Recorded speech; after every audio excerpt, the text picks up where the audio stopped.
Hello good morning and welcome back friends. आप देख रहे हैं gold pacer education YouTube channel. आज के इस वीडियो में बात करेंगे 8 जुलाई से रिलेटेड जितने भी इंपॉर्टेंट करंट अफेयर बनती हैं सारी इस वीडियो में कंप्लीट करेंगे। साथ ही काफ़ी सारे एक्स्ट्रा फैक्ट भी यहाँ पे डिस्कस करेंगे। सो पूरे लेसन को ध्यान से और लास्ट तक आप जरूर देखिएगा। इसकी पीडीएफ आप डाउनलोड कर सकते हैं नीचे वीडियो के डिस्क्रिप्शन में से। तो देखिए, सबसे पहले हम बात करेंगे जो लास्ट वीडियो की क्विज थी आपके लिए। क्वेश्चन था कि निम्न में से किसे भारतीय पुरातत्व सर्वेक्षण विभाग यानी एएसआई का हाल ही में नया महानिदेशक चुना गया था। तो करेक्ट आंसर था आपका वी विद्यावती, इसका सही आंसर था। चलिए अब बात करते हैं आज की करंट अफेयर की। देखिए, पहला क्वेश्चन है आज का। सरकार ने देहिंग पटकाई वन्यजीव अभ्यारण्य को एक राष्ट्रीय उद्यान यानी कि नेशनल पार्क के रूप में अपग्रेड करने का निर्णय लिया है, जो कि स्थित है। तो यहाँ पर ये जो देहिंग पटकाई वन्यजीव अभ्यारण्य है, ये कहाँ पर स्थित है? असम के अंदर स्थित है। ठीक है, कहाँ पर? असम के अंदर, जिसको हाल ही असम सरकार ने राष्ट्रीय उद्यान का दर्जा देने की घोषणा कर दी है। ये आपको ध्यान रखना है। ठीक है, देखिए यहाँ पर राष्ट्रीय उद्यान का दर्जा पाने के बाद में ये जो है असम का छठा राष्ट्रीय उद्यान बन जाएगा। ये भी आपको ध्यान रखना है। ठीक है, इसके अलावा जो असम के अंदर राष्ट्रीय उद्यान है वो है काजीरंगा। उसके अलावा नामेरी भी असम के अंदर है। मानस राष्ट्रीय उद्यान भी उसके अंदर है असम के अंदर। ओरंग भी जो है असम के अंदर है। और डिब्रू साइखोवा जो है ये भी असम का राष्ट्रीय उद्यान है। ठीक है, तो ये ध्यान रखिएगा, काजीरंगा वगैरह खूब पूछा जाता है कि कहाँ पर स्थित है, तो ये सब असम के अंदर ही है। ठीक है, असम की बात की है तो थोड़ा सा ध्यान रख लीजिएगा, कैपिटल असम की क्या है? दिसपुर है। ठीक है, और इसकी अगर मैं बात करता हूँ गवर्नर की ही, तो जगदीश मुखी इसके वर्तमान में गवर्नर है। चीफ मिनिस्टर यानी कि मुख्यमंत्री कौन है? सर्बानंद सोनोवाल यहाँ के वर्तमान में मुख्यमंत्री हैं। राज्यसभा सीटों की यहाँ पे संख्या है असम के अंदर 7 और लोकसभा सीटों की संख्या है यहाँ पे कितनी? डबल, यानी कि राज्यसभा सीटों की संख्या 7, इसका डबल लोकसभा सीटों की संख्या 14 है। ठीक है, ये इतना आप ध्यान रखिएगा। नेक्स्ट क्वेश्चन अपना देखिएगा यहाँ पर। किस राज्य के मुख्यमंत्री ने राज्य में उद्योगपतियों और स्थानीय बेरोजगार युवाओं के बीच एक सेतु के रूप में काम करने वाले एक नए महाजॉब्स पोर्टल की शुरुआत की है? ये महाजॉब्स जो पोर्टल है ये शुरू किया है महाराष्ट्र ने। थोड़ा सा नाम से आपको पता चल रहा है महाराष्ट्र। ठीक है, इतना आपको ध्यान रख लेना है। देखिए, यहाँ पर हाल ही जो यहाँ महाराष्ट्र के जो सीएम है उद्धव ठाकरे, इनकी उपस्थिति में जो है इस महाजॉब वेबसाइट, इस पोर्टल को लॉन्च किया गया है हाल ही में, जिसका उद्देश्य जो है भूमिपुत्र जो महाराष्ट्र में जो लोग हैं उनके लोगों को जो है, जो मतलब कि उनके जो बच्चे हैं लोगों के वहाँ के, ठीक है, श्रमिकों के, उनको रोजगार देने की जो है यहाँ पर इसमें घोषणा की गई है। ठीक है, उसके बाद में देखिए यहाँ पे महाराष्ट्र की बात की, थोड़ा महाराष्ट्र के बारे में हम जरूर जानेंगे।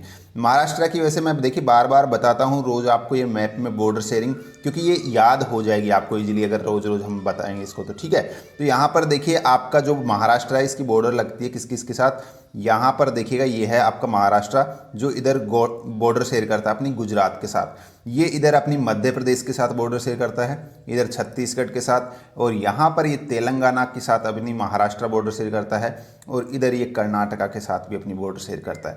तो ये तो हो गया आपका जो महाराष्ट्र है उसकी बॉर्डर शेयरिंग की बात। ठीक है, 1 2 3 4 5 स्टेट्स के साथ जो है ये महाराष्ट्र अपनी बॉर्डर शेयर करता है। ठीक है, उसके अलावा इसकी अगर मैं बात करता हूँ गवर्नर की, गवर्नर वर्तमान में भगत सिंह कोश्यारी इसके वर्तमान में गवर्नर हैं, और उद्धव ठाकरे जो है वर्तमान में इसके मुख्यमंत्री है महाराष्ट्र के। देखिए यहाँ पर अगर राज्यसभा लोकसभा सीटों की संख्या की बात की जाए तो 19 राज्यसभा सीटें हैं और 18 यहाँ पर लोकसभा सीटें हैं। इतना आपको ध्यान रखना है। ठीक है, नेक्स्ट क्वेश्चन देखिएगा। हाल ही में 2012 से चल रहे एनरिका लेक्सी विवाद का अंतिम फैसला सुना दिया गया है। यह विवाद किनके बीच था? ये थोड़ा सा अभी चर्चा में रहा है, काफ़ी सुर्खियों में रहा है ये, क्योंकि काफ़ी लंबा विवाद था जो अभी।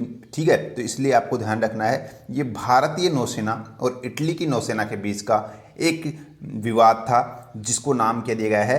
एनरिका लेक्सी, इसको नाम दिया गया था। 2012 में शुरू हुआ था, जिसका हाल ही फाइनल डिसीजन अभी जो यहाँ पर हेग स्थित जो परमानेंट कोर्ट ऑफ आर्बिट्रेशन है इसके द्वारा जो है हाल ही इसका फैसला, फाइनल निर्णय इसका दिया गया है एनरिका लेक्सी केस का। ठीक है, इतना आपको ध्यान रखना है। देखिए यहाँ पर हुआ क्या था आपको मैं बता दूं सिंपल भाषा में। 2012 में जो भारतीय जो नौसेना है उसने वहाँ पर जो इटली की नौसेना उस पर एक आरोप लगाया था कि उन्होंने 2 भारतीय जो मतलब कि मछुआरे हैं उनकी हत्या कर दी थी, ठीक है। लेकिन हाल ही जो यहाँ पर ये कोर्ट है पीसीए, इसने इस अपील को, भारत की इस अपील को खारिज कर दिया और फाइनल फैसला इसका सुना दिया। यानी कि भारत का जो ये अपील थी कि हत्या की है वो उसने खारिज कर दी है इस कोर्ट ने, ठीक है। तो ऐसा यहाँ पर हुआ था और इसको नाम क्या दिया गया है, एनरिका लेक्सी नाम इसलिए दिया गया है क्योंकि यहाँ पर जो एक इनका जो तेल टैंकर था, ठीक है, एनरिका लेक्सी, ठीक है, इसी के ये इटली का जो है जो एक मतलब कि जहाज़ था, तेल जहाज़ था, इसी के अंदर ये नौसैनिक शामिल थे, इसीलिए इसको ये नाम पर दिया गया है, ठीक है। नेक्स्ट यहाँ पे देखिए अगला क्वेश्चन है अपना और इम्पोर्टेंट चीज़ है, ध्यान से देखिएगा। हाल ही में प्रकाशित इंडिया टीबी रिपोर्ट 2020 के अनुसार, यहाँ पर देखिए इंडिया टीबी रिपोर्ट 2020 जो है अभी जारी की गई है। टीबी को हम क्षय रोग भी बोलते हैं, ठीक है, उसी के बारे में यहाँ पे हम बात कर रहे हैं। ट्यूबरकुलोसिस इसका फुल फॉर्म होता है। देखिए इस रिपोर्ट के अनुसार 2018 की तुलना में टीबी मरीजों की संख्या 2019 में 14% की वृद्धि हुई है। ये चीज़ यहाँ पर ध्यान रखिएगा। देखिए ये काफ़ी इंपॉर्टेंट चीज़ है। 2018 की तुलना में जो है इस रिपोर्ट में कितनी वृद्धि हुई है, टीबी मरीजों की संख्या में 14% की वृद्धि हुई है। और यहाँ पर दूसरा पॉइंट बोल रहा है कि टीबी से होने वाली मौतों की संख्या में विश्व में भारत का स्थान कौन सा है, इस रिपोर्ट के अनुसार दूसरा, यानी कि दूसरा स्थान है। सबसे ज़्यादा मौत जो टीबी की होती है भारत में दूसरे नंबर पर है, ठीक है। उसके अलावा जो टीबी है इसके नियंत्रण में बेहतर प्रदर्शन किस राज्य का है, गुजरात का है, ये भी आपको ध्यान रखना है, ठीक है। तो आपका करेक्ट आंसर यहाँ पे हो जाएगा उपरोक्त सभी।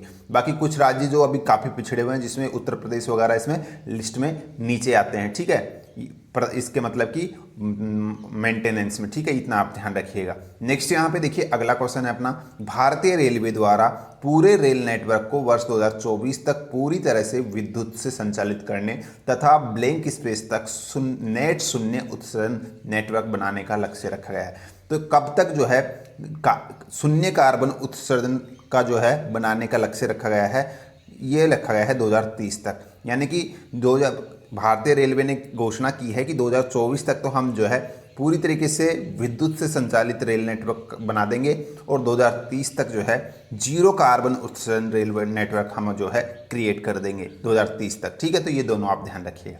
चलिए नेक्स्ट क्वेश्चन यहाँ पे देखिएगा, तमिलनाडु के जी आकाश देश के कौन से नंबर के शतरंज ग्रैंड मास्टर बन गए हैं।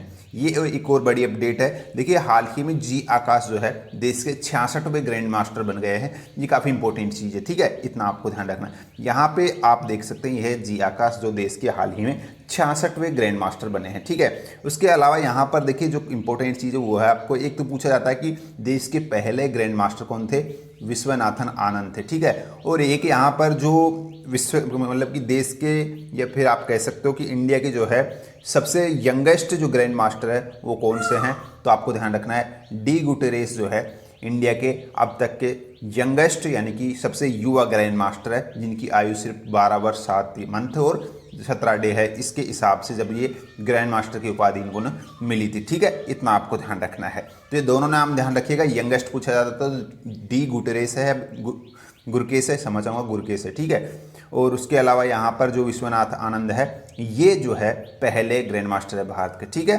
नेक्स्ट यहाँ पे क्वेश्चन है अपना, देखिए यहाँ पे देखिएगा, किस देश में भारत द्वारा निर्मित श्री 7वीं गुरुकुल संस्कृत विश्वविद्यालय का हाल ही में वीडियो कॉन्फ्रेंसिंग के जरिए उद्घाटन किया गया है। तो ये किया गया है यहाँ पर नेपाल के अंदर। देखिए नेपाल में जो है ये यहाँ पर नेपाल का जो इलाम जिला है इसी के अंदर निर्मित इस संस्कृत विश्वविद्यालय का जो निर्माण है वो 2009 में नेपाल भारत मैत्री विकास सहयोग कार्यक्रम के तहत जो है 31.13 मिलियन नेपाली रुपए की लागत से जो है किया गया था, जिसका हाल ही में भारत द्वारा वीडियो कॉन्फ्रेंसिंग के जरिए उद्घाटन किया गया है। ये देखिए यहाँ पर इंपॉर्टेंट है क्योंकि ये दूसरे देश में जो है भारत का संस्कृत विश्वविद्यालय, ठीक है, इतना आपको ध्यान रखना है। नेपाल के अंदर नेपाल की बात की है, थोड़ा सा नेपाल के बारे में जरूर बात जान लीजिएगा। वैसे अभी आपको पता ही है नेपाल भारत के बीच जो है संबंध काफ़ी बिगड़े हुए हैं बॉर्डर को लेकर। ये यहाँ पर नेपाल है भारत से सटा हुआ, ठीक है। इसके अलावा इसकी कैपिटल जो है वो है काठमांडू। इसके जो वर्तमान में प्राइम मिनिस्टर है वो है केपी शर्मा ओली, इसके वर्तमान में प्राइम मिनिस्टर पीएम है, ठीक है। और जो करेंसी है वो क्या है, नेपाली रुपया की यहाँ पे मुद्रा है वर्तमान में, ठीक है। इतना सब आपको ध्यान रखना है। नेक्स्ट क्वेश्चन यहाँ पे देखिएगा, किसने शैक्षिक बुनियादी ढांचे के विकास के लिए भारत के साथ 5 समझौतों पर हस्ताक्षर किए हैं? देखिए, शैक्षणिक बुनियादी ढांचे को जो है विकसित करने के लिए हाल ही अफगानिस्तान और भारत के बीच में 5 समझौते हुए हैं। किसके बीच में? अफगानिस्तान और भारत के बीच में। इसके तहत क्या होगा कि जो अफगानिस्तान के 5 प्रांतों को इसमें जो है इंक्लूड किया गया है, जिसमें भारत जो है उसकी हेल्प करेगा। उसके 5 प्रांतों में शैक्षणिक व्यवस्था को सुधार करने के लिए ही ये समझौता किया गया है। ठीक है, इतना आपको ध्यान रखना है। अफगानिस्तान की बात की है, चलिए थोड़ा अफगानिस्तान के बारे में बात करते हैं। वर्ल्ड मैप में आपको देखोगे अफगानिस्तान, तो यहाँ पे मिलेगा आपको अफगानिस्तान। ठीक है, उसके अलावा यहाँ पे जो कैपिटल है इसकी वो है काबुल। अफगानिस्तान की कैपिटल क्या है? काबुल है। अफगान अफगानी जो है यहाँ की मुद्रा है। अफगान अफगानी यहाँ की मुद्रा है। और जो प्रेसिडेंट है वो है अशरफ गनी, यहाँ के वर्तमान में कौन है?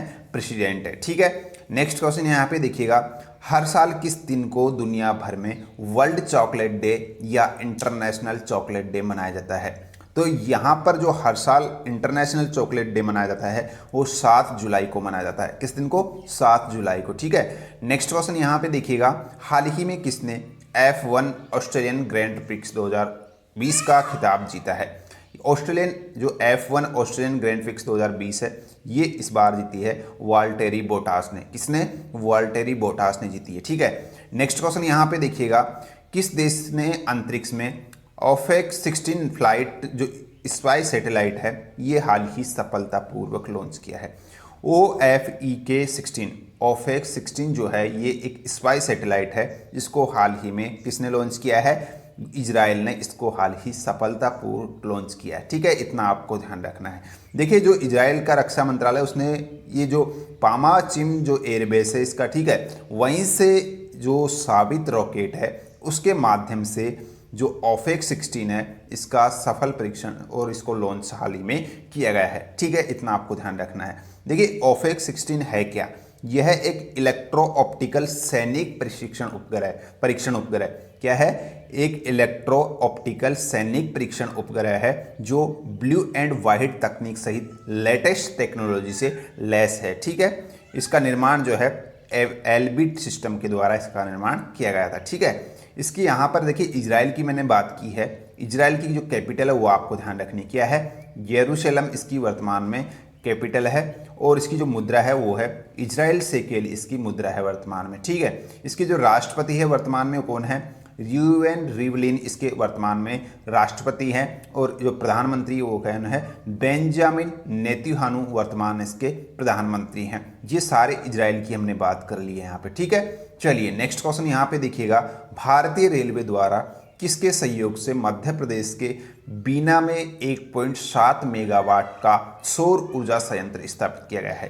तो ये जो सहयोग से किया गया है ये बेल के सहयोग से किया गया है, BHEL। इसके सहयोग से हाल ही भारतीय रेलवे ने जो मध्य प्रदेश का बीना है वहीं पर ये 1.7 मेगावाट सौर ऊर्जा संयंत्र स्थापित किया है। ठीक है, BHEL यानी कि भारत हेवी इलेक्ट्रिकल लिमिटेड, ये इसका फुल फॉर्म है। क्या है? भारत हेवी इलेक्ट्रॉनिक्स लिमिटेड या इलेक्ट्रिकल लिमिटेड जो है इसका फुल फॉर्म है। इन दोनों के बीच में समझौता था जिसका जो है स्थापना कहाँ पे की गई है? कहाँ स्थापित किया गया है? जो मध्य प्रदेश का बीना है वहीं पर इसको स्थापित किया गया है। देखिए, बेल की बात की है यहाँ पे BHEL। ठीक है, इसके जो अध्यक्ष और MD है वर्तमान में वो आपको ध्यान रखना है, नलिन सिंघल है। और इसकी जो स्थापना हुई थी 1964 में हुई थी। हेडक्वार्टर इसका नई दिल्ली के अंदर है। रेल मंत्री वर्तमान में पीयूष गोयल है, ये तो आपको पता ही है। ठीक है, तो ये भी आप सब ध्यान रखिएगा। ठीक है, नेक्स्ट आज की क्विज देख लीजिएगा, 2021 में होने वाले फीफा अंडर-17 महिला विश्व कप की मेजबानी किस देश के पास है? ये आपको यहाँ पर बताना है। सो गाइस, जो भी सही आंसर आपको नीचे कमेंट बॉक्स में लिखना है। ये थी आज की करंट अफेयर। होप आपको वीडियो पसंद आई है तो लाइक शेयर जरूर कीजिएगा। मिलते हैं नेक्स्ट वीडियो में। धन्यवाद।